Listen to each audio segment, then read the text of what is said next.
El 2 de agosto del año 216 a.C., bajo un sol abrasador que convertía la llanura de Cannas en un horno de polvo y acero, 80.000 legionarios romanos marchaban hacia lo que creían sería su victoria más gloriosa. Era el ejército más grande que la República había reunido jamás.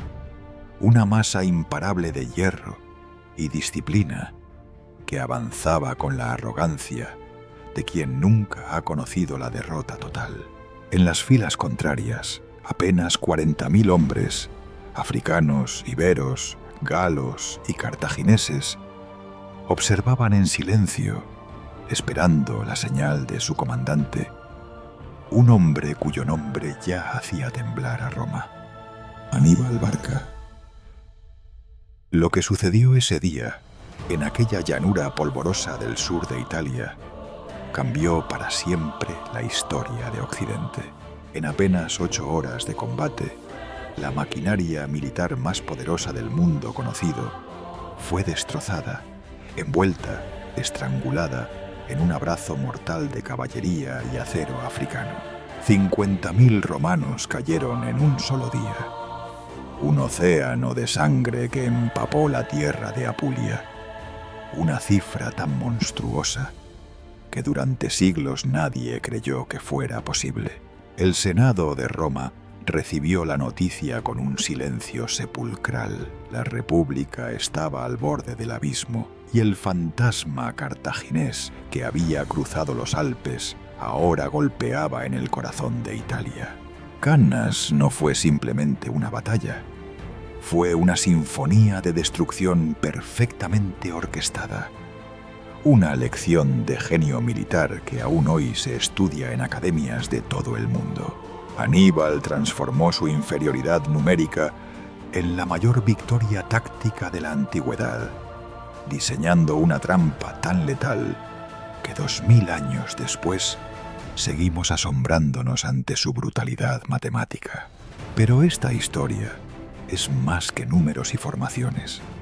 Es el relato de cómo el orgullo romano se encontró con la venganza cartaginesa, de cómo 80.000 hombres marcharon confiados hacia su aniquilación y de cómo una sola jornada estuvo a punto de borrar del mapa al imperio que conquistaría el mundo.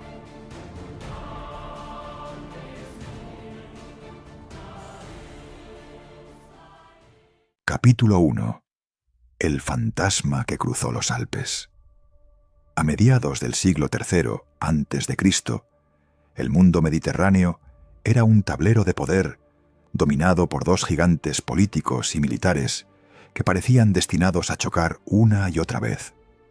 Roma emergía como una potencia imparable en la península itálica, mientras Cartago seguía siendo una ciudad rica y orgullosa, asentada en la costa del norte de África, con una tradición comercial y naval que le había permitido amasar una fortuna considerable. La primera guerra púnica había terminado con una victoria romana que dejó a Cartago humillada, endeudada y expulsada de Sicilia, pero ni mucho menos derrotada en espíritu. En las calles y en los consejos de la ciudad púnica se respiraba un deseo ardiente de revancha, una sed de compensación que iba más allá de lo racional y que pronto encontraría un líder dispuesto a convertirla en una guerra que conmocionaría al mundo. Ese líder, como sabéis muchos de los que seguís este tipo de historias, se llamaba Aníbal Barca y estaba destinado a convertirse en la pesadilla recurrente de Roma. Para entender por qué la batalla de Cannas fue un auténtico desastre para Roma, primero hay que retroceder unos años y mirar hacia Hispania, donde Cartago buscó reconstruir su poder perdido. Tras la derrota frente a Roma, la familia de los Barca emprendió la conquista sistemática del sur y el este de la península ibérica, levantando allí un pequeño imperio personal basado en minas, tributos y soldados reclutados entre las tribus locales. Amílcar Barca, el padre de Aníbal, fue el arquitecto inicial de esta expansión, y junto a él marchó un joven hijo que aprendía desde niño el oficio de la guerra. La tradición cuenta que el pequeño Aníbal, ante el altar de los dioses, juró odio eterno a Roma, un juramento que no era una simple frase bonita, sino una promesa que marcaría toda su vida adulta. Cuando Amílcar murió, su cuñado Asdrúbal el Bello continuó la obra, fundando la poderosa ciudad de Cartago Nova y afianzando el control cartaginés sobre la región. Sin embargo, sería finalmente Aníbal quien heredaría el mando y convertiría ese dominio en la base de operaciones para un desafío directo a la República Romana. La chispa que encendió la mecha fue la ciudad de Sagunto, una plaza situada en la costa levantina que se encontraba dentro de la esfera de influencia cartaginesa, pero que decidió apoyarse en Roma como garante de su seguridad. Para los romanos fue una jugada más en su política de contención. Para Aníbal fue una provocación intolerable que no pensaba dejar pasar. El asedio de Sagunto fue largo, duro y despiadado, un aviso claro del carácter implacable del general cartaginés y de su determinación absoluta. Cuando la ciudad cayó tras una tremenda agonía, Roma exigió la entrega de Aníbal como responsable del ataque, confiando en que Cartago no se atrevería a respaldar una decisión tan arriesgada. La respuesta cartaginesa fue una negativa rotunda que hacía evidente que los juramentos y los tratados eran, en aquel momento, poco más que papel mojado. Así pues, la guerra estaba servida, pero lo que nadie en Roma imaginaba era que el enemigo no esperaría cómodamente en Hispania o en África, sino que llamaría directamente a las puertas de Italia. En este punto, conviene recordar que Roma se sentía segura tras su victoria anterior y confiaba en su superioridad naval para mantener el conflicto lejos de su territorio. La lógica estratégica parecía clara. Roma controlaba el mar, así que Cartago tendría que resignarse a combatir en los márgenes del Mediterráneo, alejados del corazón de la República. Sin embargo, Aníbal pensaba de otro modo y decidió trazar un plan que muchos habrían considerado una locura: llevar la guerra hasta la misma península itálica, cruzando montañas, ríos y territorios hostiles. Su objetivo no era solo derrotar ejércitos romanos, sino minar el sistema de alianzas que sostenía el poder de Roma, arrancando ciudades y pueblos de la órbita de la República. La estrategia consistía en presentarse como un libertador ante los pueblos itálicos cansados del dominio romano, mientras se infligían derrotas humillantes a las legiones. De este modo, Roma no se enfrentaría solo a un enemigo externo, sino a una amenaza interna creciente que haría temblar sus cimientos políticos. En la primavera de aquel año fatídico, Aníbal reunió en Hispania un ejército que era, en realidad, una auténtica muestra de la diversidad del Mediterráneo antiguo. Había infantería pesada africana, disciplinada y resistente, guerreros hispanos famosos por su ferocidad en la carga, lanceros ligeros, honderos procedentes de las islas y una caballería que combinaba jinetes íberos con los temibles númidas, brutalmente eficaces en la guerra de movimientos. A todo ello se sumaba un elemento casi legendario, un grupo de elefantes de guerra que para muchos enemigos eran poco menos que una pesadilla viviente que se abalanzaba como un muro de carne y colmillos. Con este ejército multiétnico cohesionado más por el carisma y la autoridad de su comandante que por una identidad común, Aníbal se disponía a emprender una marcha que hoy se sigue considerando una de las mayores proezas militares de la historia. No buscaba solo la victoria, buscaba asombrar y aterrorizar a Roma con una audacia sin precedentes. La ruta elegida evitaba conscientemente las zonas donde el poder naval romano podía interferir, por lo que Aníbal decidió internarse hacia el interior, cruzando los Pirineos y adentrándose en el sur de la Galia. Esta decisión no solo tenía un componente estratégico, también suponía un desafío logístico gigantesco, pues significaba alejarse de las bases cartaginesas y confiar en la obtención de suministros sobre la marcha. El ejército avanzó atravesando territorios de tribus que no siempre eran amigas, de modo que la campaña fue una combinación de negociación, sobornos y violencia, cuando no quedaba otro remedio. Algunas tribus galas se resistieron con fiereza, y el precio en vidas fue elevado, pero otras, movidas por el odio a Roma, ofrecieron guías, provisiones y refuerzos. El propio paisaje jugaba en contra de los cartagineses, con ríos caudalosos, bosques espesos y caminos precarios que convertían cada jornada de marcha en una prueba más de resistencia física y moral. Sin embargo, la columna seguía avanzando, empujada por la determinación casi obstinada de su comandante. Mientras tanto, en Roma se analizaban los movimientos de Aníbal con una mezcla de preocupación y confianza, creyendo que sería relativamente sencillo frenarle antes de que supusiera un peligro real. Los romanos enviaron fuerzas para vigilar las rutas más probables y prepararon ejércitos para combatir en Hispania y en el norte de África, según el esquema clásico de su poder militar. La idea de que un ejército cartaginés pudiera irrumpir directamente en Italia parecía algo sacado de una pesadilla, pero no de un cálculo realista.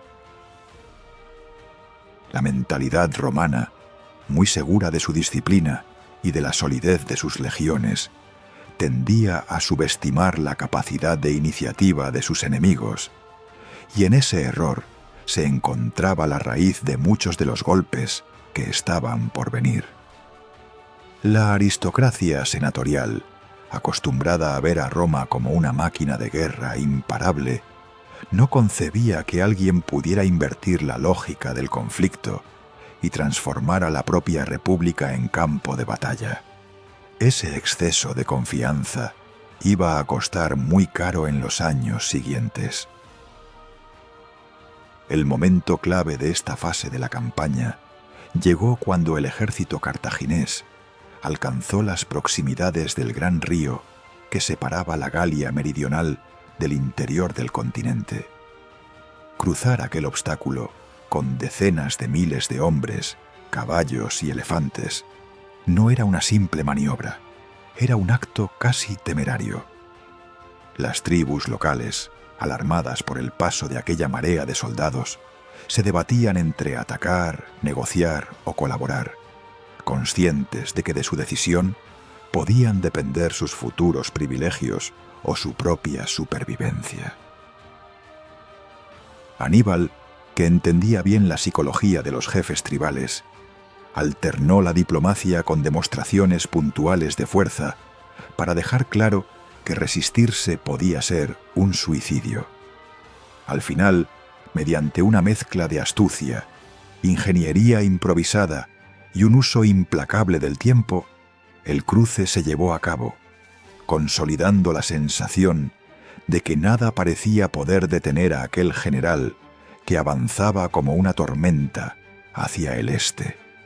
Para muchos observadores, era como si una sombra se hubiera puesto en marcha con un único destino: Roma. Y sin embargo, lo verdaderamente increíble todavía estaba por llegar, porque tras atravesar la Galia, Aníbal tomó la decisión que lo colocaría para siempre en el panteón de los grandes capitanes de la antigüedad. En lugar de buscar rutas más cómodas o esperar refuerzos, se dirigió hacia la colosal muralla natural que separaba las llanuras del norte de Italia del resto del continente, la cordillera de los Alpes. A simple vista, aquellas montañas parecían un mensaje de los dioses que decía alto y claro que ningún ejército razonable debería intentar cruzarlas en masa. Cumbres nevadas, barrancos interminables, pasos estrechos donde una columna entera podía desaparecer con un solo desprendimiento, frío cortante que congelaba la sangre en las venas. Y, pese a todo, Aníbal decidió avanzar, confiando en que la sorpresa estratégica compensaría las pérdidas humanas y animales que inevitablemente iba a sufrir. Esa marcha no era solo un movimiento militar, era una apuesta total, una especie de órdago lanzado contra todo lo que Roma consideraba posible. El ascenso por los Alpes fue una mezcla de sufrimiento físico extremo y tensión psicológica constante que puso a prueba a cada soldado, a cada animal y a cada oficial cartaginés. Los caminos, cuando existían, eran poco más que sendas de cabras que bordeaban abismos donde un simple tropiezo podía significar la muerte segura, y las columnas debían avanzar en fila, cargando con armas, provisiones y equipos. Las nevadas repentinas borraban las huellas del día anterior. Los acantilados se desmoronaban bajo el peso acumulado, y las emboscadas de tribus montañesas convertían algunos tramos en auténticas trampas mortales. Muchos hombres, agotados y helados, se desplomaban para no volver a levantarse, mientras los elefantes, confusos por el frío y la altura, tenían que ser guiados con sumo cuidado para evitar que cayeran al vacío. Este panorama de ciudades arruinadas no, pero sí de columnas deshilachadas de soldados exhaustos avanzando entre hielos y rocas, mostraba un ejército que parecía deshacerse a cada jornada, pero que seguía avanzando impulsado por una voluntad férrea. Los relatos posteriores hablan de jornadas en las que el ejército debió detenerse para abrir camino donde no lo había, excavando, retirando piedras y habilitando pasos artificiales sobre la roca helada. En algunos puntos, los cartagineses tuvieron que improvisar rampas y soportes con maderas y tierra, levantando auténticas obras de ingeniería de emergencia para que los animales de carga y los elefantes pudieran cruzar. El contraste entre la pequeñez de los hombres y la brutalidad del paisaje montañoso era abrumador, como si una marea de hormigas tratara de forzar el paso por una muralla de acero. Cada noche, alrededor de las hogueras, el desánimo y el miedo se mezclaban con el cansancio, y más de uno debió preguntarse si no estaban condenados a morir allí, lejos de sus hogares. Sin embargo, en medio de aquella tremenda agonía colectiva, la figura de Aníbal funcionaba como un ancla moral, un jefe que compartía los peligros, que animaba, que castigaba la deserción y que hacía entender a todos que retroceder ya no era una opción. El único camino posible era seguir adelante hacia Italia. Finalmente, tras días y días de marcha infernal, el ejército cartaginés alcanzó las cumbres y comenzó el descenso hacia el valle, donde se extendían las fértiles tierras del norte de la península itálica. El paisaje cambió de manera casi milagrosa, del blanco hostil de las nieves perpetuas al verde prometedor de los campos y bosques, como si la naturaleza ofreciera por fin una recompensa mínima a tanto sacrificio. Eso sí, el precio pagado había sido devastador. Se habían perdido miles de hombres, caballos y varios elefantes, y la fuerza inicial se había reducido de manera drástica. Lo que quedaba ya no era una máquina de guerra perfecta, sino un ejército endurecido por la adversidad, curtido en la supervivencia y acostumbrado a mirar de frente a la muerte. Pero desde el punto de vista estratégico, la jugada era brillante. Roma se encontraba de pronto con un enemigo veterano instalado en su propio suelo, muy lejos de las bases navales que le daban ventaja.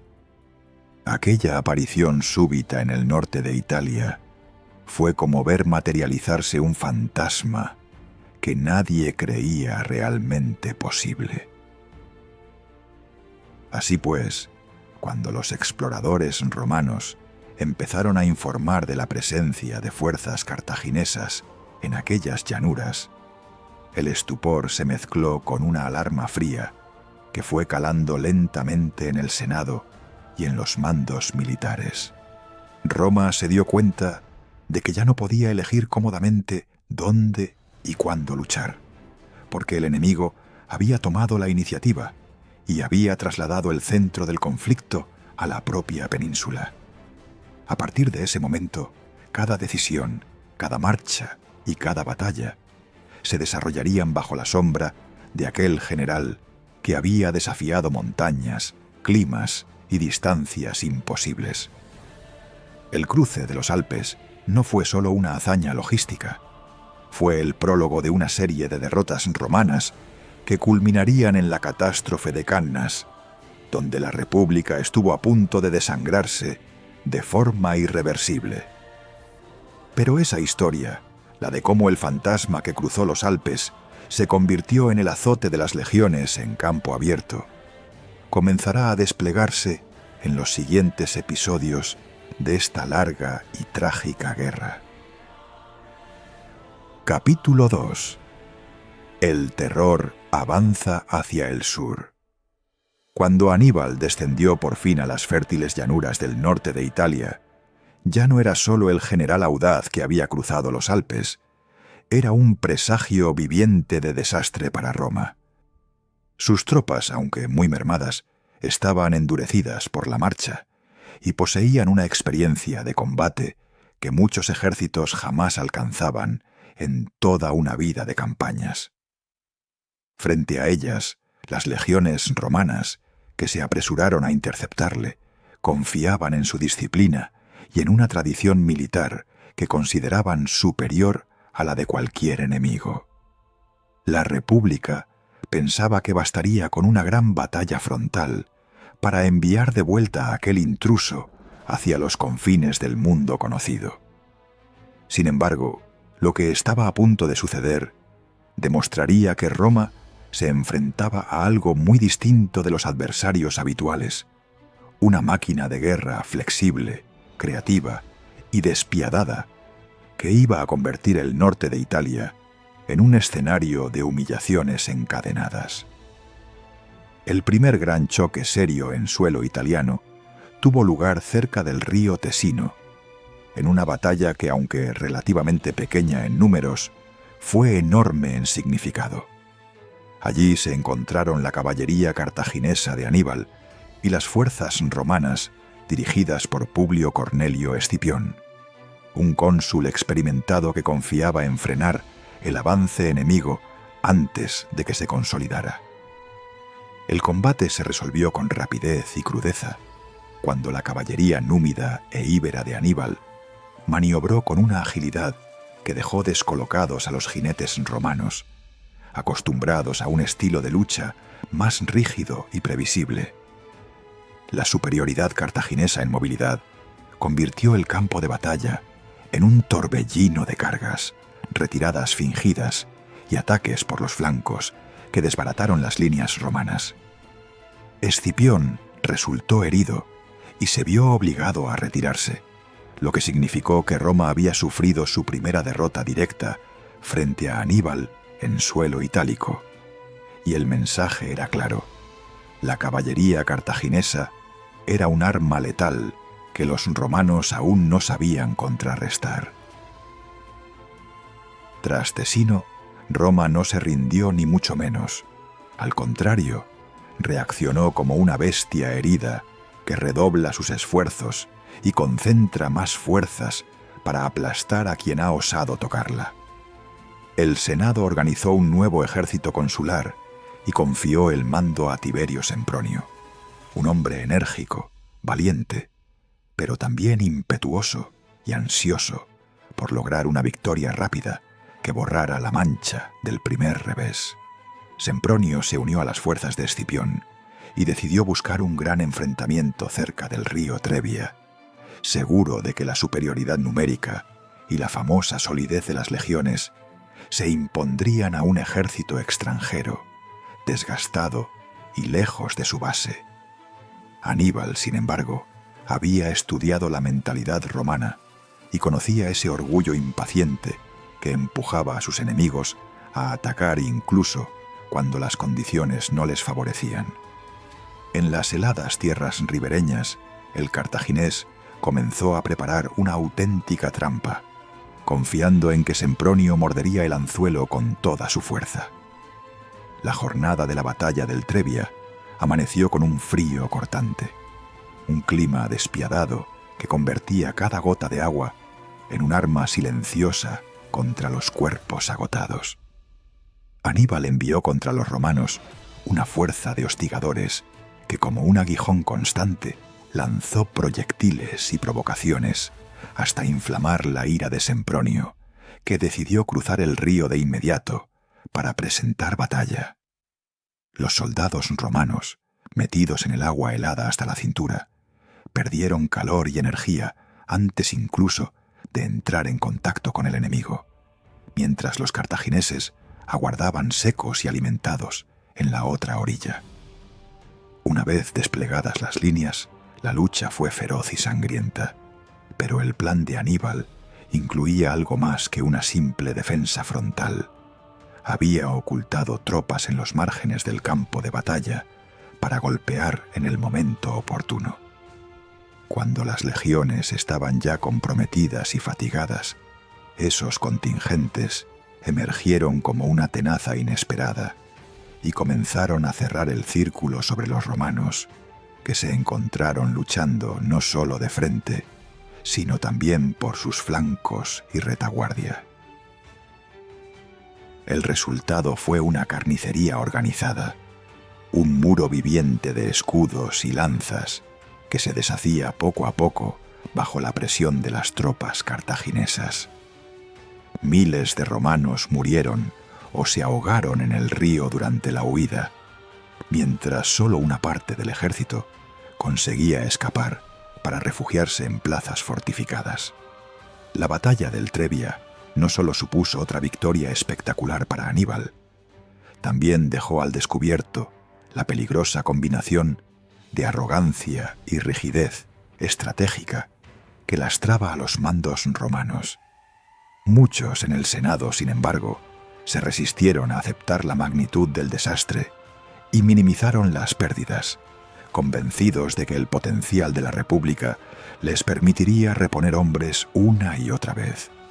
Esa seguridad en los recursos humanos de Italia era a la vez su fuerza y su debilidad, porque alimentaba la idea de que cualquier derrota era solo un tropiezo momentáneo.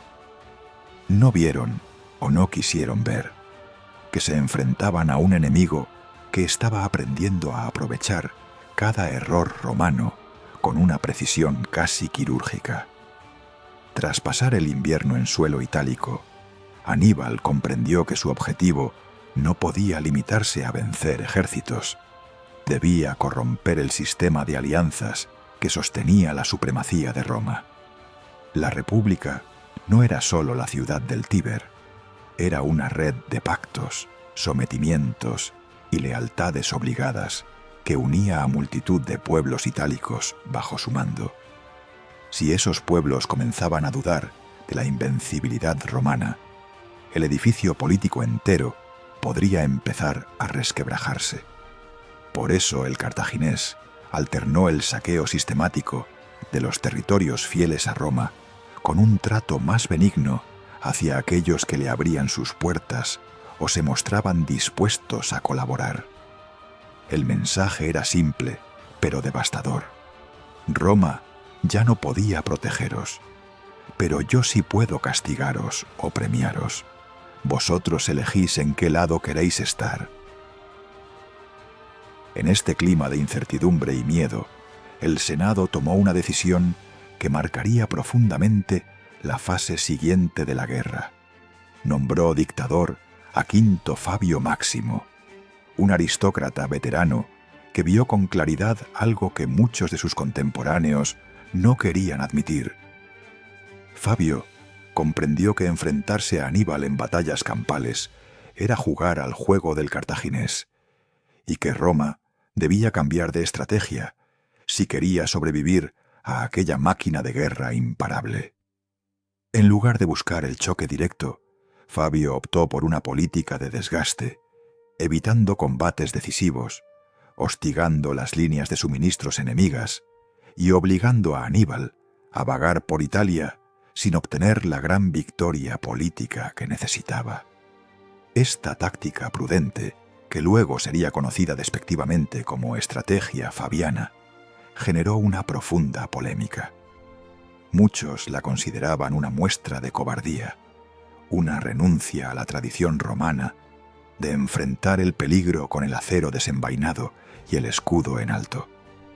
Mientras Fabio evitaba cuidadosamente caer en las trampas del cartaginés, Aníbal recorría la península con una mezcla de furia calculada y teatralidad política.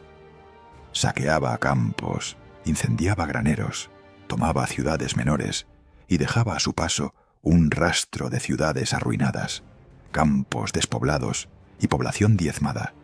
Un teatro de devastación que pretendía gritar a los vientos la incapacidad romana para defender a sus aliados. Al mismo tiempo, liberaba a ciertos prisioneros itálicos o les ofrecía condiciones generosas, subrayando que su guerra era contra Roma y su élite dominante, no contra todos los pueblos de Italia. Era una guerra de nervios, una guerra psicológica en la que cada columna de humo en el horizonte planteaba a las comunidades locales una pregunta angustiosa. ¿Debemos seguir confiando en una Roma que sangra en los campos de batalla, o es el momento de apostar por el nuevo amo que llama a nuestra puerta? Sin embargo, la estrategia de Fabio empezó a surtir efecto en un sentido sutil pero importante, porque por primera vez Aníbal se vio obligado a reaccionar ante movimientos romanos en vez de imponer siempre el ritmo de la campaña. Al negarse a presentar batalla, el dictador obligaba al cartaginés a gastar recursos, a mover su ejército en largas marchas, a afrontar el desgaste de una guerra prolongada lejos de sus bases naturales. Roma seguía perdiendo granjas, ciudades y vidas, pero conservaba intacto su núcleo militar principal, que se mantenía a una prudente distancia, listo para intervenir cuando surgiera una ocasión más favorable. Esta contención calculada era insoportable para los sectores más belicistas de la élite romana, que veían cómo el enemigo campaba a sus anchas mientras las legiones permanecían, a sus ojos, excesivamente pasivas. La imagen de un senado vacilante y de una dictadura que parecía tolerar el saqueo del territorio encendió fuertes tensiones internas.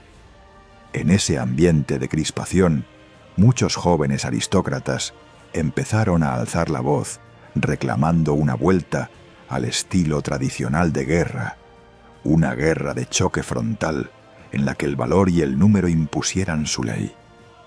Acusaban a Fabio Máximo de haber convertido a Roma en una sombra de lo que había llegado a ser, un gigante encadenado por el miedo a medirse cara a cara con su enemigo. La presión política creció hasta el punto de limitar la autoridad del dictador y forzar un retorno al sistema consular habitual con mandos que respondían más directamente a las expectativas del Senado y del pueblo. La idea que empezó a ganar terreno era peligrosa y a la vez seductora. Si una o dos derrotas no habían bastado para derribar a Roma, entonces una gran victoria, lograda por un ejército masivo, serviría para borrar todas las humillaciones. Bastaba con reunir suficientes legiones, concentrar toda la fuerza de la República en un solo puño y lanzarlo con furia directamente contra el pecho de Aníbal. Mientras tanto, Aníbal seguía moviéndose con inteligencia por el tablero italiano, buscando, por un lado, mantener el miedo vivo y, por otro, atraer a nuevos aliados a su causa. Algunas ciudades del sur comenzaron a dudar de su lealtad a Roma, y ciertas comunidades, sobre todo entre los pueblos itálicos más resentidos por los tributos y levas, veían con buenos ojos la posibilidad de sacudirse el yugo romano. No obstante, el salto decisivo de grandes aliados todavía no se producía, en parte porque muchos temían que, si apostaban por el cartaginés y éste fracasaba, Roma los castigaría con una dureza sin precedentes. Por eso Aníbal necesitaba algo más que una serie de victorias importantes. Necesitaba una victoria total, aplastante, tan abrumadora, que demostrara sin lugar a dudas que la República ya no era la garante de la seguridad en Italia.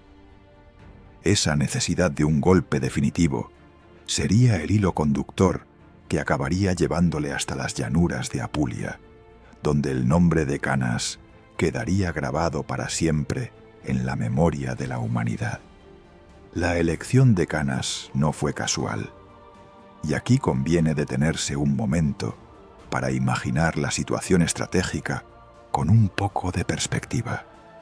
En esa región se encontraba un importante centro de almacenamiento de grano y suministros que alimentaba a las fuerzas romanas en campaña, un auténtico corazón logístico que garantizaba que las legiones pudieran operar en los territorios del sur.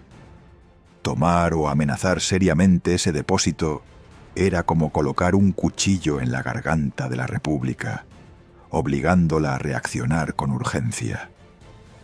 Aníbal ocupó la zona y se aseguró de que la noticia llegara con rapidez a Roma, casi como una provocación directa. «Venid a recuperar lo que es vuestro», parecía decir. «Si de verdad seguís siendo los dueños de Italia, demostradlo en el campo de batalla». Roma, fiel a su carácter orgulloso y resistente, respondió a este desafío con una determinación que a primera vista podría parecer admirable, pero que también escondía una peligrosa dosis de soberbia. El Senado decidió reunir el ejército más grande que la República hubiera puesto jamás en campaña, un volumen de soldados que debía aplastar numéricamente a cualquier fuerza enemiga. Se convocaron legiones adicionales, se llamaron a filas a los aliados itálicos, se aceleraron las levas hasta llenar las líneas de hombres que muchos de ellos jamás habían combatido a tan gran escala. El mensaje era claro y rotundo. Roma no solo no se rendía, sino que estaba dispuesta a arriesgarlo todo en una apuesta gigantesca. Para muchos ciudadanos, aquella decisión representaba la esencia misma del espíritu romano, una mezcla de disciplina, sacrificio y voluntad de lucha llevada hasta sus últimas consecuencias. Así, mientras en Roma se ultimaban los preparativos para esa gran concentración de fuerzas, las campanas de la guerra resonaban con una intensidad casi insoportable en toda la península. Las familias veían partir a padres, hijos y hermanos hacia un frente que ya no estaba lejos, sino en los campos y caminos que conocían desde la infancia, convertidos en escenario de una guerra que se acercaba cada vez más al corazón de Italia. En los campamentos, los legionarios repasaban sus armas, se entrenaban, comentaban las historias sobre aquel general cartaginés al que algunos pintaban como un demonio y otros como un genio oscuro. Nadie sabía todavía que muchos de ellos marchaban hacia su última batalla, hacia una jornada en la que la historia pesaría sobre sus hombros como una losa de piedra. El terror avanzaba hacia el sur, sí, pero lo hacía envuelto en una ilusión de control, como si todo fuera parte de un gran plan romano que supuestamente pondría fin a la pesadilla. En ese clima de tensión máxima, la figura de los nuevos cónsules, Cayo Terencio Varrón y Lucio Emilio Paulo, empezó a ocupar el centro del escenario político y militar. Cada uno representaba una forma distinta de entender la guerra y la relación entre prudencia y arrojo, y sus diferencias personales se convertirían en un factor clave en los acontecimientos posteriores. Varrón encarnaba el espíritu popular, audaz, directo, convencido de que la fuerza de Roma residía en atreverse a golpear con decisión, mientras Emilio Paulo se inclinaba por la cautela, por valorar el terreno, los números y los movimientos del enemigo antes de lanzarse a una batalla decisiva. El sistema consular, que obligaba a alternar el mando día a día, parecía casi diseñado para que esa tensión se manifestara en el momento más delicado. Así se fue preparando, paso a paso, el escenario para un choque colosal, en el que no solo se enfrentarían dos ejércitos, sino dos concepciones opuestas de la estrategia y del destino mismo de la República. De este modo, cuando el gigantesco ejército romano comenzó a dirigirse hacia la llanura de Cannas, no lo hacía como una fuerza improvisada, sino como la culminación de años de miedo, ira, orgullo y deseo de venganza acumulados. Aníbal, por su parte, observaba aquellos movimientos con la mezcla de frialdad analítica y audacia calculada que lo caracterizaba. Consciente de que se acercaba la oportunidad que había buscado desde que pisó Italia, la posibilidad de asestar el golpe maestro. El terror que avanzaba hacia el sur no era solo el suyo, también era el de Roma, que al concentrar tantas vidas en un solo ejército, convertía aquella campaña en una apuesta de todo o nada. Si vencía, recobraría el control político y moral de Italia. Si perdía, se arriesgaba a ver su mundo entero tambalearse sobre sus cimientos. Y en medio de esta tensión insoportable, bajo el sol implacable de Apulia, el destino de la Segunda Guerra Púnica se encaminaba inexorablemente hacia el campo de Canas, donde la tragedia alcanzaría su clímax. Capítulo 3. El choque de titanes. La marcha del gigantesco ejército romano hacia Canas fue en sí misma un espectáculo de poder, una demostración consciente de que la República aún se veía como una máquina de guerra imparable. Decenas de miles de hombres, procedentes de Roma y de las comunidades aliadas, avanzaban entre el polvo de los caminos de Apulia, formando columnas que parecían no terminar nunca. El sonido de los cascos, los carros de suministros y el choque metálico de armas y armaduras componían una banda sonora de hierro que anunciaba al mundo que la ciudad del Tíber estaba dispuesta a jugarse el todo por el todo. Muchos de aquellos soldados habían oído historias sobre las derrotas de Tesino, Trebia y el lago Trasimeno, relatos que se mezclaban con rumores cada vez más exagerados sobre la astucia casi sobrehumana de Aníbal. Sin embargo, la presencia de tantos compañeros de armas y la confianza en la disciplina de las legiones generaban una ilusión de seguridad, como si el mero peso del número bastara para aplastar cualquier amenaza. Cayo Terencio Varrón y Lucio Emilio Paulo, los cónsules al mando de esta colosal fuerza, representaban dos almas diferentes dentro del mismo cuerpo político romano.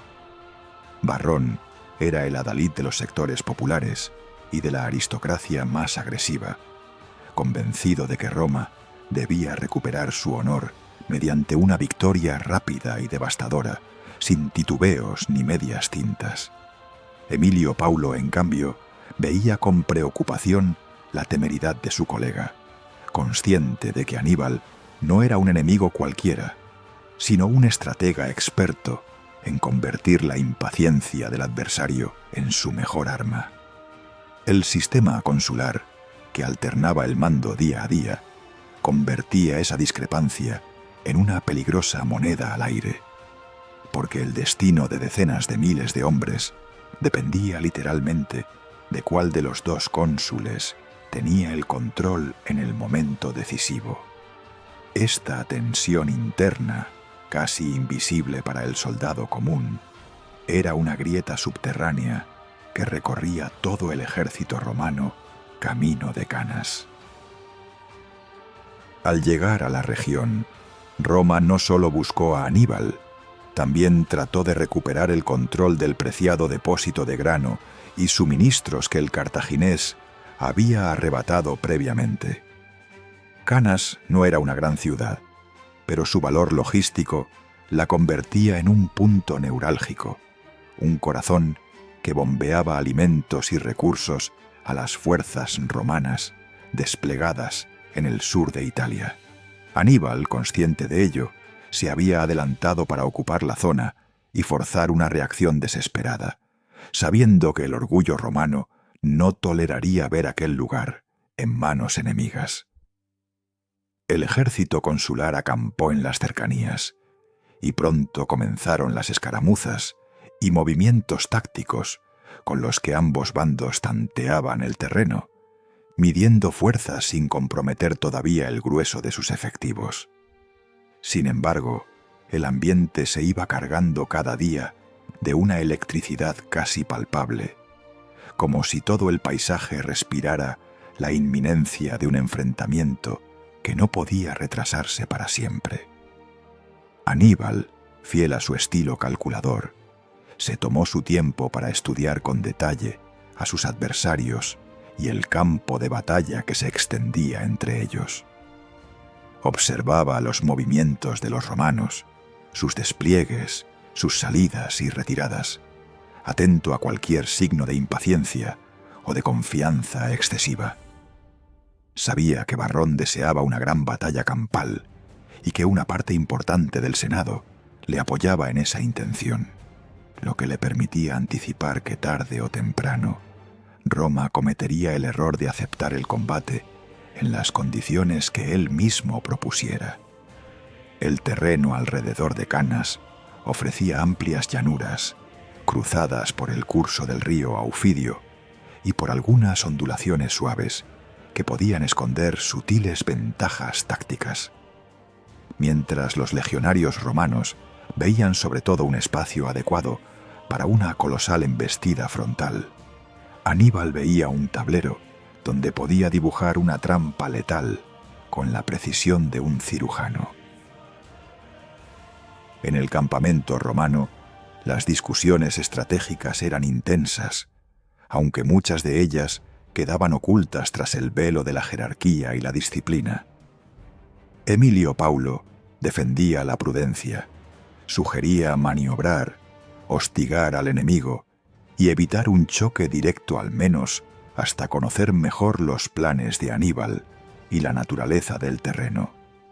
Varrón, por el contrario, insistía en que cualquier retraso solo servía para minar la moral de las tropas y dar tiempo al enemigo a recibir refuerzos o consolidar su influencia entre las ciudades itálicas. Para él, la presencia de un ejército tan numeroso era una oportunidad irrepetible, un puño cerrado que debía golpear cuanto antes de que la tensión se transformara en miedo. Esa diferencia de criterios se trasladaba inevitablemente al estado de ánimo de los oficiales y soldados, que no siempre sabían cuál de las dos voces terminaría imponiéndose. El resultado era una mezcla de expectación, impaciencia y temor que convertía cada jornada en una espera agotadora.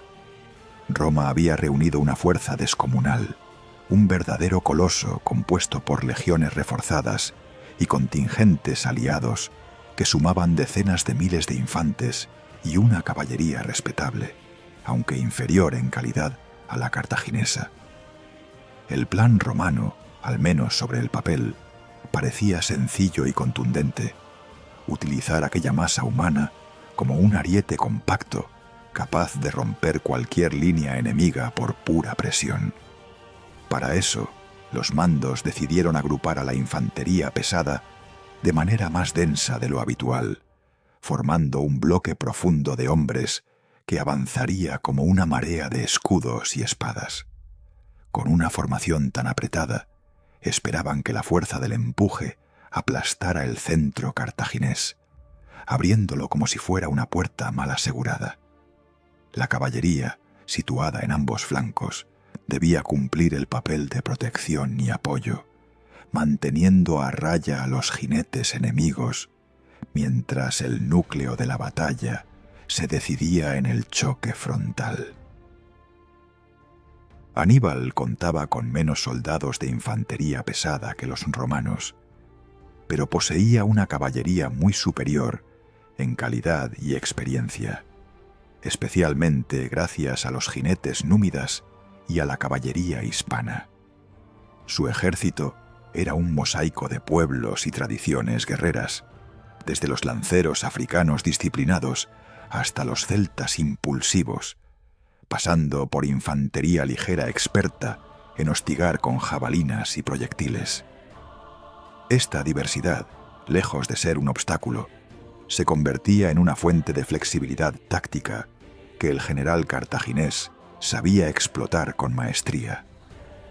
Él no pretendía oponerse a la masa romana con una muralla rígida, sino conducirla hacia una trampa donde su propio peso se volviera en su contra.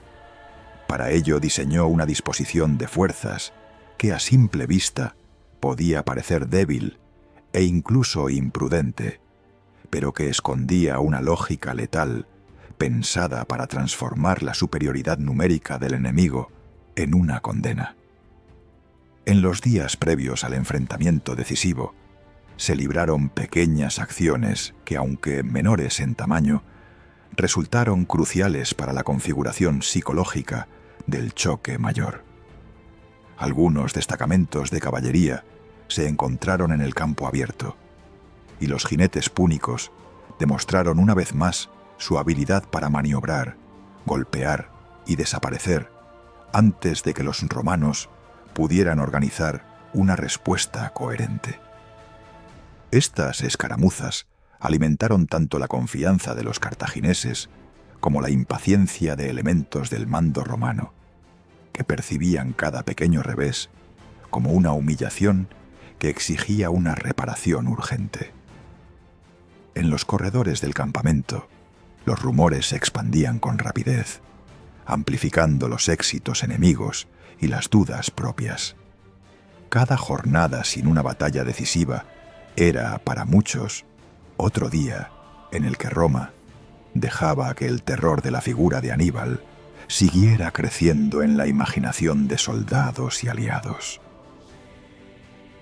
No obstante, el ejército romano no era un grupo de reclutas inexpertos, abandonados a su suerte, sino una fuerza instruida en una tradición militar que llevaba generaciones refinando su forma característica de combatir.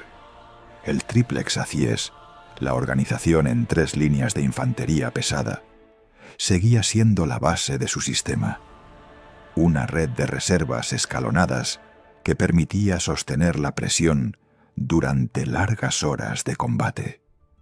Cada legionario sabía cuál era su lugar, cuál era la función de su unidad y qué se esperaba de él en el momento del choque. La disciplina se reforzaba constantemente mediante ejercicios, inspecciones y castigos rápidos para quienes se desviaban de la norma. Esa estructura daba a los mandos la sensación de que, al final, la moral, el entrenamiento y el orden se impondrían sobre las astucias de cualquier general extranjero. En el otro lado, Aníbal conocía perfectamente las virtudes y los puntos ciegos del sistema legionario, porque lo había estudiado, enfrentado y derrotado ya en varias ocasiones.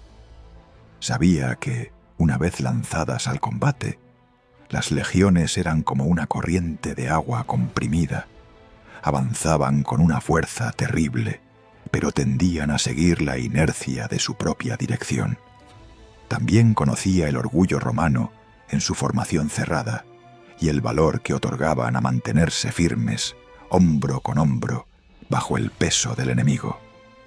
Esa confianza en el empuje frontal era precisamente lo que pensaba aprovechar, ofreciéndoles un centro aparentemente frágil que cediera poco a poco, invitándoles a avanzar más, a concentrarse, a dejar de lado la flexibilidad. Su objetivo no era resistir heroicamente ante aquella masa de hierro, sino moldear su movimiento, canalizarla hacia un punto donde ya no pudiera maniobrar.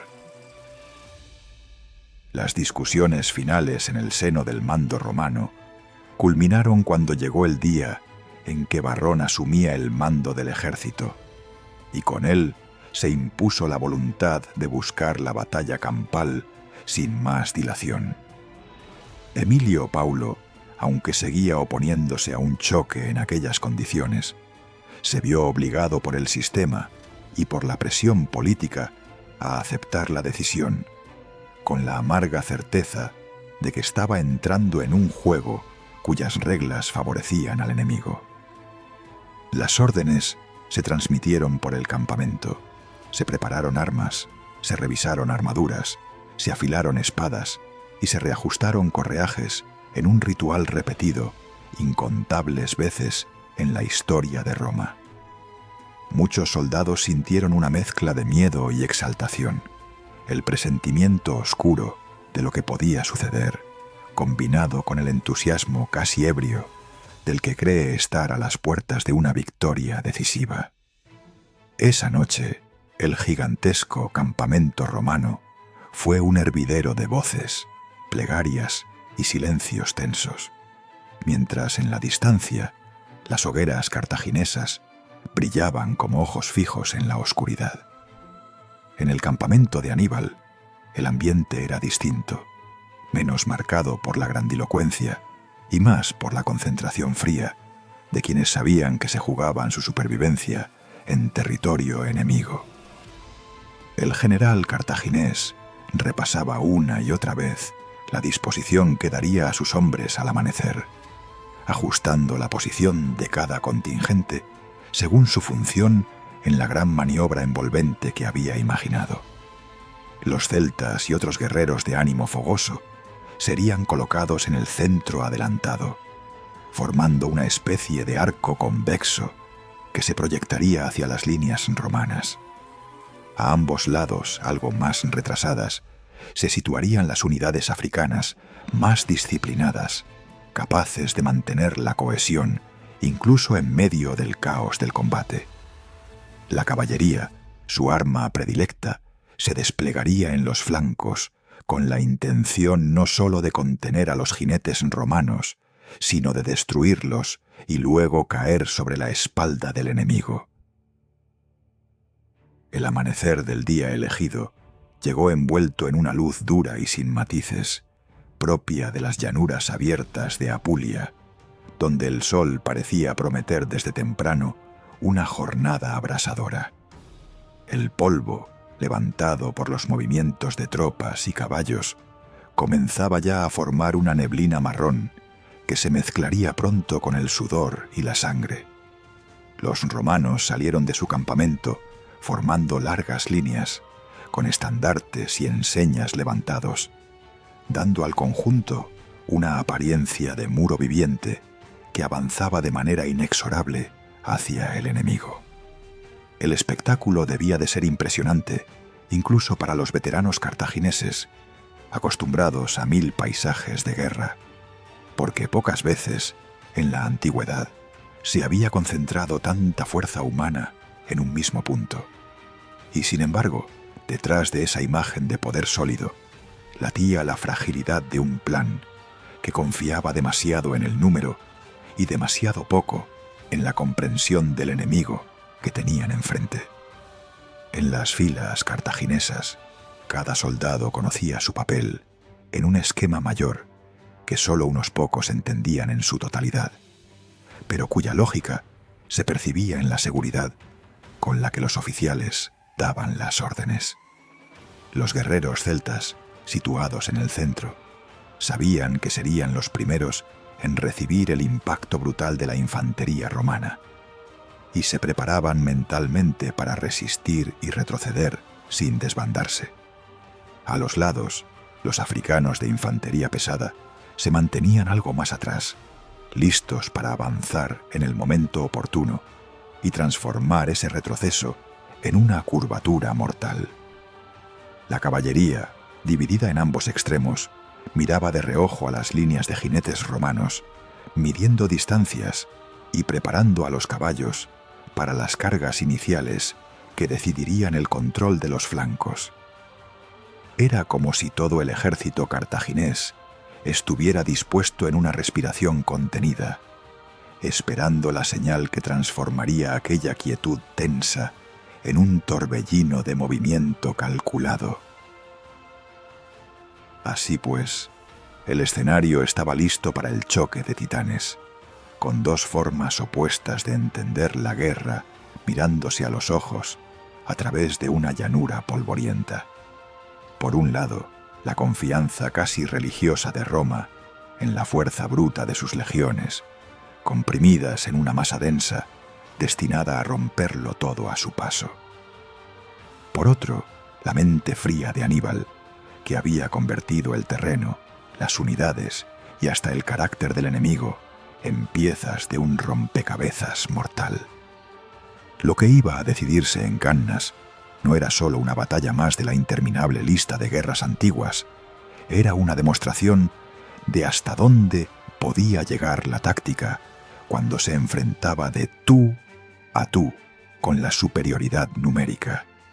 En unos instantes, cuando sonaran las trompetas y los primeros cuerpos chocaran en el centro del campo, comenzaría una danza de violencia y estrategia que todavía hoy se estudia como una obra maestra del arte militar. A partir de ese momento, cada paso hacia adelante de los legionarios romanos, cada orden gritada en medio del fragor, cada giro de la caballería cartaginesa, tendría un eco directo en el destino de miles de hombres y en el futuro de toda la península itálica. El choque de titanes estaba servido, y ninguno de los dos bandos podía ya retirarse sin pagar un precio insoportable en prestigio, aliados y moral. Roma se jugaba su orgullo, su red de alianzas y la fe de sus ciudadanos en la invencibilidad de sus legiones. Aníbal se jugaba el sentido mismo de su campaña, la posibilidad de transformar sus victorias anteriores en un golpe definitivo que inclinara a Italia contra la ciudad del Tíber.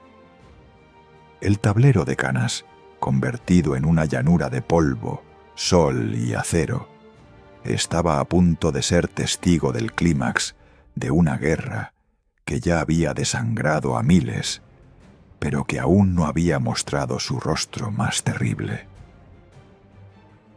Capítulo 4. La trampa perfecta. Amaneció el 2 de agosto del 216 a.C. con una tensión eléctrica en el aire. Cannas, meseta seca y amplia al este de Apulia, se transformaba en el escenario de una de las coreografías de muerte más sofisticadas jamás vistas. El sol comenzaba a elevarse sobre los campos polvorientos, dorando las filas de las legiones romanas y haciendo centellear los cascos y las armaduras de los cartagineses. De un lado, los cónsules romanos aprestaban sus 80.000 hombres, confiando en la victoria aplastante que borraría de un golpe todas las humillaciones de años previos. Del otro, Aníbal Barca desplegaba su ejército. Apenas 45.000 soldados, pero listos para ejecutar un plan que cambiaría para siempre el arte de la guerra. El despliegue cartaginés comenzó con una maniobra maestra de engaño y táctica. La infantería ligera, celtas y íberos, formaba un centro algo adelantado, curvado en semiluna frente a los legionarios. Los africanos veteranos, disciplinados y curtidos en las guerras de Iberia y Sicilia, aguardaban en las alas, dispuestos a actuar en el momento crucial.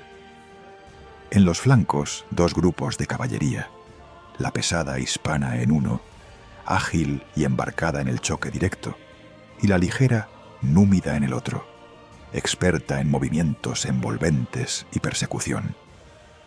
Frente a la formación romana, la estrategia de Aníbal parecía arriesgada, casi suicida, exponiendo un centro débil a la avalancha inevitable de la infantería pesada legionaria. Pero lo que a simple vista parecía debilidad era en realidad la más letal de las trampas concebidas en la época antigua. Los romanos, seguros de su número y de su disciplina, iniciaron la ofensiva con una marcha compacta y decidida. Avanzaron formando una masa cerrada de escudos y lanzas, una cuña humana diseñada para triturar el centro enemigo por pura presión. La tierra retumbaba bajo los pasos de miles de soldados. El temblor era palpable tanto en las filas como en el terreno. El centro cartaginés, liderado personalmente por Aníbal, comenzó a ceder terreno en una retirada calculada, simulando el colapso, animando a los legionarios a avanzar más y más, como si el corazón del ejército enemigo estuviera a punto de romperse. Roma mordía el anzuelo, convencida de que la victoria estaría al alcance de la mano en cuestión de minutos. Pero nada era casual. La retirada controlada extendía el centro cartaginés en una curva cada vez más pronunciada, hasta transformarse en una auténtica bolsa en la que los romanos se iban adentrando sin posibilidad de marcha atrás. Mientras los legionarios avanzaban, la caballería cartaginesa lanzaba sus ataques por los flancos, derrotando primero a la caballería romana y luego, sin pausa, envolviendo a la infantería desde la retaguardia. Los africanos, armados con lanzas y espadas afiladas, cerraban el círculo por los lados, convirtiendo la formación romana en una masa comprimida, aislada y rodeada por todas partes. De pronto, el ejército más fuerte de la República quedaba reducido a un grupo atrapado, sin espacio para maniobrar, golpear o huir. En ese instante, la batalla se convirtió en una pesadilla implacable. Los legionarios atrapados en la bolsa intentaban resistir, empujando y golpeando contra sus propios compañeros, mientras la presión aumentaba a cada minuto. El sol, implacable sobre las cabezas, y la falta de espacio generaban un auténtico infierno de gritos, polvo y sangre. Las filas exteriores luchaban por sobrevivir, mientras los cartagineses atacaban sin descanso, cambiando de armas para maximizar el número de bajas y desmoralizar por completo a los defensores. La resistencia romana, impresionante en su obstinación, solo servía para prolongar la agonía. Los hombres, apretados, buscaban respirar, levantaban los escudos en vano y caían bajo el golpe de las lanzas africanas. La caballería númida, célebre por su velocidad y brutal eficacia, recorría la retaguardia buscando supervivientes y cortando cualquier intento de fuga. Entre el polvo y el calor, el pánico se propagaba como una mancha de aceite, devorando la moral y la disciplina romana que hasta entonces se consideraba invulnerable. Los cónsules ordenaban resistir y reorganizarse, pero los oficiales eran incapaces de transmitir órdenes en medio de la confusión y la densidad del combate. La estructura tradicional del ejército romano, tan efectiva en los choques frontales, se volvía una trampa siniestra cuando la movilidad y la adaptabilidad quedaban anuladas por el cerco cartaginés. Aníbal, bien lejos de precipitarse, alentaba a sus hombres a mantener el control y a ejecutar la maniobra envolvente hasta el último detalle. Los africanos que cerraban la bolsa, muchos de ellos guerreros veteranos, sabían que aquel día marcaría su lugar en la historia y luchaban con una mezcla de ferocidad y precisión. El combate se prolongó durante horas, convirtiéndose en una auténtica carnicería que hizo temblar los fundamentos de Roma. La sangre teñía la tierra de Apulia y los cuerpos formaban verdaderas murallas de muertos, mientras el sol seguía su curso indiferente. A lo lejos, la caballería cartaginesa perseguía a los pocos supervivientes que lograban escapar, entre ellos el propio Varrón y el joven Escipión, que más tarde sería el azote definitivo de Cartago. Los que quedaban dentro de la bolsa vivían una agonía de calor, sed, miedo y violencia, atrapados como animales en brazos de una muerte segura. La táctica de tenaza utilizada por Aníbal en Cannas se ha estudiado durante siglos como el ejemplo supremo de la estrategia envolvente. Roma, acostumbrada a la victoria por presión y número, encontró aquel día la respuesta de un genio militar que supo convertir su inferioridad en fuerza. 80.000 soldados romanos quedaron rodeados. 50.000 murieron en pocas horas. Muchos más fueron tomados prisioneros y el resto huyó con el alma rota. La operación fue tan brutalmente eficaz que durante generaciones los ejércitos buscarían emular la perfecta coordinación entre caballería e infantería vista en ese campo. Cannas se convirtió en la mayor derrota jamás sufrida por Roma, un trauma nacional que pondría en jaque la existencia misma de la República. Al final del día, Aníbal se encontraba ante una escena surrealista. La llanura cubierta por miles de cuerpos, estandartes caídos y armaduras ensangrentadas. Sus generales, como Maharbal, le instaron a marchar sobre Roma de inmediato, convencidos de que la ciudad quedaría indefensa ante semejante cataclismo militar. Pero Aníbal, fiel a su sentido estratégico, prefirió consolidar su posición y tratar de desmoronar el sistema de alianzas romano antes que lanzarse a un asalto directo contra el corazón del enemigo. Era consciente de que una victoria abrumadora no siempre bastaba para derribar a una nación fundada en el sacrificio y la resiliencia. Así, Cannas se transformó de una batalla en un símbolo de la capacidad humana para idear y soportar el horror en nombre del poder. La noticia de la derrota llegó a Roma como un golpe de martillo sobre una campana de cristal. Las familias esperaban noticias de sus hijos y maridos, y poco a poco la realidad se imponía con relatos de ciudades despobladas, listas interminables de muertos y senadores caídos. Cundió la desesperación, pero también la determinación de resistir y sobrevivir, porque la historia de Roma, como sabéis quienes seguís este canal, no termina en las derrotas, sino en la voluntad inquebrantable de levantarse aún en medio del desastre. Tras la trampa perfecta de Cannas, solo quedaba recoger los fragmentos, recomponer el espíritu y prepararse para una lucha aún más larga y brutal. De la llanura ensangrentada de Apulia, Roma aprendió la lección más dura. A veces, La mayor fuerza puede convertirse en su propia condena cuando la mente se enfrenta al músculo en el tablero de la guerra. Capítulo 5. El día que Roma sangró. Cuando el estruendo de la batalla de Canas comenzó a apagarse y las armas se fueron silenciando una a una, lo que quedó en la llanura de Apulia fue algo más que restos de combate. Fue el paisaje devastador de una tragedia nacional. Allí, extendidos como si el suelo se hubiera convertido en una tumba abierta, yacían decenas de miles de cuerpos romanos, mezclados con los de sus aliados itálicos.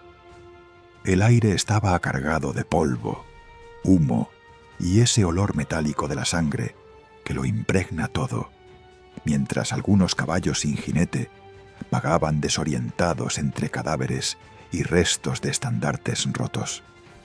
La magnitud de la matanza desbordaba cualquier cálculo previo, porque Roma había perdido en un solo día más hombres que en muchas de sus guerras anteriores juntas. 50.000, quizá más, caídos bajo las lanzas y espadas cartaginesas, reduciendo un ejército orgulloso a poco más que un recuerdo ensangrentado sobre la tierra. Entre los muertos se encontraba el cónsul Lucio Emilio Paulo, que hasta el último momento había intentado frenar la catástrofe con una mezcla de valor y lucidez tardía. Su cuerpo, como el de tantos otros oficiales, se confundía con la masa anónima de legionarios que habían compartido la misma suerte cruel. Cerca de él, esparcidos por el campo, yacían senadores que habían decidido acompañar al ejército, demostrando con su presencia que la aristocracia romana no se escondía cuando la república se jugaba la vida. Se calcula que alrededor de 80 miembros del Senado perecieron aquel día. Un golpe simbólico, además de militar, como si la propia clase dirigente hubiera sido apuñalada en el corazón. Junto a ellos, decenas de tribunos militares y centuriones, hombres que representaban la columna vertebral del sistema de mando romano, se sumaban a la lista de bajas irreparables. No todos murieron, por supuesto, y una parte del ejército fue hecha prisionera, capturada en grupos desorganizados que se rendían con las manos alzadas cuando la resistencia dejaba de tener sentido. Para muchos de esos hombres, la prisión en manos cartaginesas suponía un destino incierto, entre la esperanza de un rescate y el miedo a la esclavitud perpetua o a una ejecución ejemplar. Aníbal, consciente del valor político de los prisioneros, manejó con cuidado su suerte, ofreciendo liberaciones selectivas para sembrar dudas y enviar mensajes tanto a Roma como a sus aliados potenciales. Otros soldados, los menos, lograron escapar en pequeños grupos, arrastrando los pies, cubiertos de polvo y sangre, avanzando como sombras hacia los puestos romanos más cercanos. Cada uno de esos supervivientes llevaba consigo un pedazo de la historia de Canas, un recuerdo indeleble del día en que la muerte cayó sobre las legiones como un manto interminable. Mientras tanto, en el bando cartaginés, la jornada de victoria se mezclaba con el cansancio absoluto de quienes habían luchado durante horas en una matanza sin respiro. Los guerreros africanos, hispanos y celtas limpiaban sus armas o simplemente se dejaban caer sobre el polvo, tratando de recuperar el aliento mientras el sol descendía lentamente. Muchos de ellos entendían que habían formado parte de algo extraordinario, una batalla que no se parecía a ninguna otra, una coreografía de destrucción en la que habían visto cómo el gigante romano era estrangulado ante sus propios ojos. Aníbal recorría el campo, observando los resultados de su obra maestra táctica, sabiendo que la victoria iba mucho más allá del conteo de cuerpos. A su alrededor, oficiales como Maharbal le instaban a explotar el momento, a transformar aquella aplastante victoria en un golpe directo contra la propia Roma. Aquí entra en escena una de las decisiones más debatidas de la historia militar antigua, la elección de Aníbal de no marchar inmediatamente sobre la ciudad del Tíber. Maharbal, impetuoso, habría querido que la caballería avanzara de inmediato, convencido de que en pocos días el enemigo estaría a su merced. Aníbal, sin embargo, midió los riesgos con frialdad, consciente de que un asalto a Roma, bien defendida tras sus murallas y capaz de reunir a toda prisa nuevos contingentes, podía convertirse en una empresa suicida. Además, sabía que su fuerza, pese a su brillante victoria, había sufrido pérdidas y desgaste, y que su logística en territorio enemigo era frágil. Eligió, por tanto, otra vía: usar el terror de Cannas como una cuña para romper el sistema de alianzas que mantenía en pie el poder romano en Italia. Y ese efecto político no tardó en manifestarse, porque tras Cannas, muchas ciudades y pueblos comenzaron a preguntarse seriamente si Roma seguiría siendo capaz de protegerles. Desde Campania hacia el sur, el mapa de lealtades empezó a cambiar, con defecciones que amenazaban con dejar a la República aislada en su propio territorio. La más grave de todas fue la traición de Capua, la segunda ciudad más importante de la península, que decidió abrir sus puertas a Aníbal y romper con décadas de dependencia romana. A los ojos del mundo antiguo, aquello era un terremoto político, una señal de que el encanto de la invencibilidad romana se había roto. Otros enclaves del sur, tentados por la combinación de miedo a Aníbal y resentimiento hacia Roma, comenzaron a barajar seriamente el cambio de bando. Sin embargo, en Roma, la reacción a la noticia de Cannas fue una mezcla explosiva de pánico y voluntad inquebrantable. Cuando los primeros informes llegaron a la ciudad, describiendo la pérdida de 2 ejércitos consulares enteros y el desmoronamiento de la línea defensiva en Apulia, muchos imaginaron que el fin estaba cerca. Las calles se llenaron de rumores, lamentos y oraciones, mientras las familias buscaban desesperadamente noticias de los suyos. La sensación de que toda Italia estaba ya a los pies de Aníbal se apoderó de parte de la población, pero los dirigentes más firmes se negaron a sucumbir a la histeria.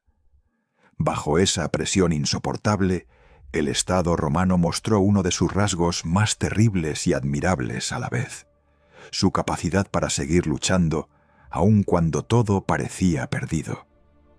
El Senado tomó decisiones drásticas, casi desesperadas, para recomponer el músculo militar de la República. Se recurrió a levas extraordinarias, llamando a filas a adolescentes que apenas habían alcanzado la edad para portar armas, y hasta se ofreció la posibilidad a esclavos y delincuentes de ganarse la libertad o el perdón a cambio de servir en las nuevas legiones.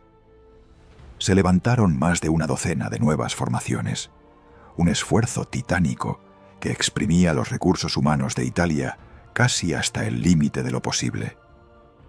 La idea no era tanto presentar otra gran batalla campal inmediata, sino asegurarse de que Aníbal nunca encontrara un vacío defensivo por el que colarse directamente hasta el corazón de Roma. Al mismo tiempo, se adoptó como doctrina oficial la estrategia prudente que Fabio Máximo había defendido años atrás y que tanto se había criticado. La figura de Fabio, el llamado cunctator, el que dilata y retrasa, resurgió como la voz de la sensatez en medio del caos. Su estrategia, basada en evitar grandes batallas y desgastar al enemigo mediante hostigamientos continuos, bloqueos y guerras de posiciones, pasó de ser tildada de cobarde a ser asumida casi como una tabla de salvación.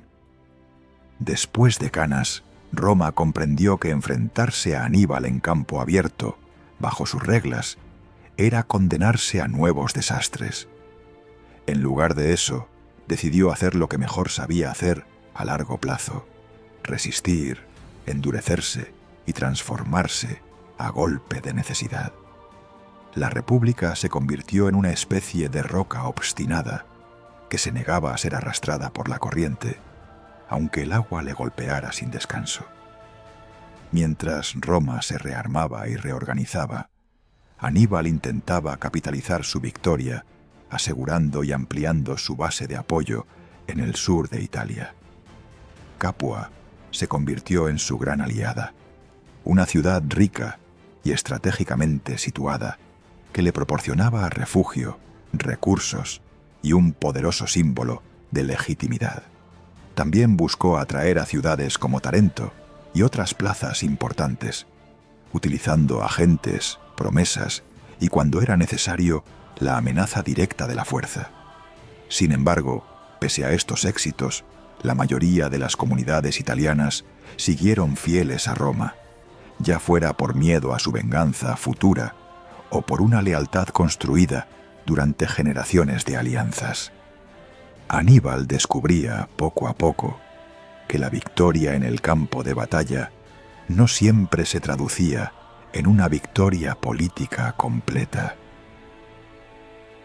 La guerra se convirtió en una larga y agotadora lucha de desgaste, especialmente en el sur, donde Aníbal y los ejércitos romanos se movían en un juego constante de maniobras, asedios, emboscadas y contraataques. Roma evitaba cuidadosamente ofrecer una nueva oportunidad para que el cartaginés repitiera la trampa de Canas, eligiendo siempre posiciones defensivas fuertes y obligando al enemigo a atacar en condiciones menos favorables. Aún así, Aníbal consiguió nuevas victorias, conquistó ciudades, rescató aliados, dio golpes espectaculares que mantenían viva su leyenda. Pero, poco a poco, el equilibrio demográfico y económico se inclinaba hacia Roma, capaz de poner en pie una y otra vez nuevas legiones, mientras Cartago dudaba y regateaba en el envío de refuerzos. La máquina romana, herida pero viva, comenzaba a recuperar el pulso. Con el paso de los años, el centro de gravedad del conflicto se desplazó de nuevo hacia otros escenarios, especialmente hacia Hispania, y finalmente hacia el propio norte de África. Allí, un nuevo protagonista romano se alzó con fuerza: el joven Publio Cornelio Escipión, que había sobrevivido a los años de terror de Aníbal y había aprendido de sus tácticas. Escipión llevó la guerra al territorio cartaginés, obligando a la ciudad púnica a llamar a Aníbal de vuelta para defender su hogar. El enfrentamiento final entre ambos generales tendría lugar en Zama, donde la balanza se inclinaría por fin, de manera definitiva, a favor de Roma. Pero esa es otra historia, una nueva etapa en la guerra, que se construyó sobre los ecos aún frescos del desastre de Canas. El legado de Canas, sin embargo, no se agotó cuando terminó la Segunda Guerra Púnica, ni mucho menos. Durante siglos, comandantes de todo el mundo estudiaron aquella batalla como el ejemplo perfecto de cómo un ejército inferior en número puede destruir a otro muy superior mediante la táctica adecuada. La maniobra de doble envolvimiento de Aníbal se convirtió en una especie de mito fundacional para la teoría militar, un modelo a imitar y temer al mismo tiempo. Generales posteriores, desde la antigüedad hasta la era moderna, miraron a Canas como una referencia cuando soñaban con lograr la victoria decisiva que aniquilara por completo al enemigo. La propia Roma, paradójicamente, acabaría aplicando lecciones aprendidas en su mayor derrota para cimentar sus futuras victorias. En el plano humano, Canás dejó una cicatriz profunda en la memoria colectiva romana, una herida que tardó generaciones en cerrarse. Las familias que perdieron allí a padres, hijos y hermanos transmitieron el recuerdo de aquella jornada como un ejemplo extremo del precio que podía exigir la guerra. La República, reforzada por su supervivencia al desastre, desarrolló una cultura del sacrificio y de la resiliencia aún más marcada, convencida de que su destino era resistir más allá de cualquier límite. Esa mentalidad, dura hasta lo inhumano, sería una de las claves para entender cómo Roma pasó de estar al borde del abismo a levantar un imperio que abarcó todo el Mediterráneo. Cannas fue, al mismo tiempo, un aviso terrible y un punto de inflexión. Por eso, cuando se habla de la batalla de Cannas como la mayor derrota de Roma ante Aníbal, no se está exagerando en absoluto. Aquel día, en una llanura calurosa y polvorienta, se encontró cara a cara la soberbia de una potencia segura de sí misma, con el genio táctico de un general dispuesto a todo. Roma sangró como jamás lo había hecho. Estuvo a punto de derrumbarse bajo el peso conjunto de los muertos, las ciudades traidoras y el miedo generalizado. Y sin embargo, esa misma Roma que se tambaleó en Cannas acabó levantándose, adaptándose y regresando a la lucha hasta destruir definitivamente a Cartago. La guerra que conmocionó al mundo dejó así una última lección. Incluso en las derrotas más terribles puede esconderse la semilla de una futura victoria, siempre que exista una voluntad inquebrantable de seguir adelante.